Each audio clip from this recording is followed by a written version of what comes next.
Selamat datang di channel Puskesmas Paripurna. Kali ini kita akan membahas tentang panduan praktek klinik untuk kasus dermatitis numularis. Panduan praktik klinis Puskesmas dermatitis numularis. 1. Pengertian, definisi. Dermatitis numularis adalah dermatitis berbentuk lesi mata uang, koin, atau lonjong, berbatas tegas, dengan efloresensi berupa papulovesikal. Biasanya mudah pecah sehingga basah oozing ngemadidans. 2. Anamnesis. 1. Pasien biasanya mengeluh terdapat bercak merah yang basah pada predileksi tertentu dan sangat gatal. Keluhan hilang timbul dan sering kambuh. 2. Pasien biasanya memiliki faktor risiko antara lain. A. Pria. Usia 55-65 tahun, pada wanita 15-25 tahun. B. Riwayat trauma fisis dan kimiawi, fenomena Koebner, gambaran lesi yang mirip dengan lesi utama. C. Riwayat dermatitis kontak alergi. D. Riwayat dermatitis atopik pada kasus dermatitis numularis anak. E. Stres emosional, kerap mengonsumsi minuman yang mengandung alkohol. G. Lingkungan dengan kelembaban rendah. H. Riwayat infeksi kulit sebelumnya. 3. Pemeriksaan fisik. 1. Lesi akut berupa vesikal dan papulovesikal, 0,31 cm, berbentuk uang logam, eritematosa, sedikit edema dan berbatas tegas. 2. Tanda eksudasi karena vesikal mudah pecah, kemudian mengering menjadi krusta kekuningan. 3. Jumlah lesi dapat dapat pula banyak dan tersebar, bilateral, atau simetris, dengan ukuran yang bervariasi. 4. Tempat predileksi terutama di tungkai bawah, badan, lengan, termasuk tangan.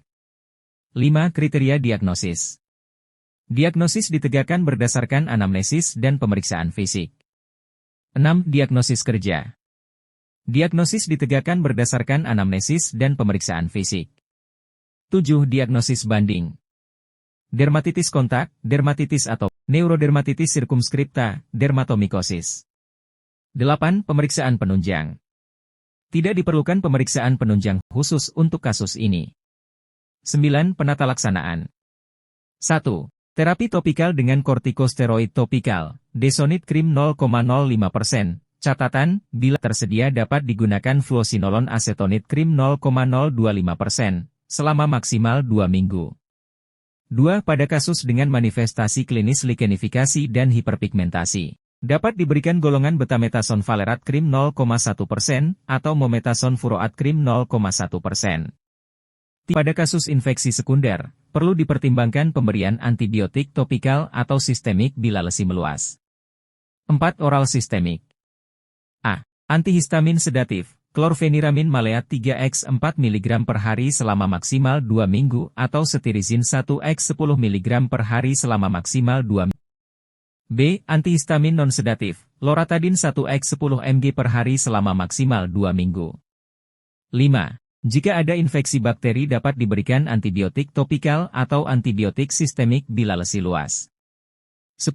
Edukasi. 1. Pasien disarankan untuk menghindari faktor yang memprovokasi seperti stres dan fokus infeksi di organ lain. 2. Memberikan edukasi bahwa kelainan bersifat kronis dan berulang sehingga penting untuk pemberian obat topikal rumatan. 3. Mencegah terjadinya infeksi sebagai faktor risiko terjadinya relaps. 11. Kriteria rujukan. Apabila kelainan tidak membaik dengan pengobatan topikal standar. 2. Apabila diduga terdapat faktor penyulit lain, misalnya fokus infeksi pada organ lain, maka konsultasi dan atau disertai rujukan kepada dokter spesialis terkait, contoh, gigi mulut, THT, OB/GYN, dan lain-lain, untuk penata laksanaan infeksi tersebut.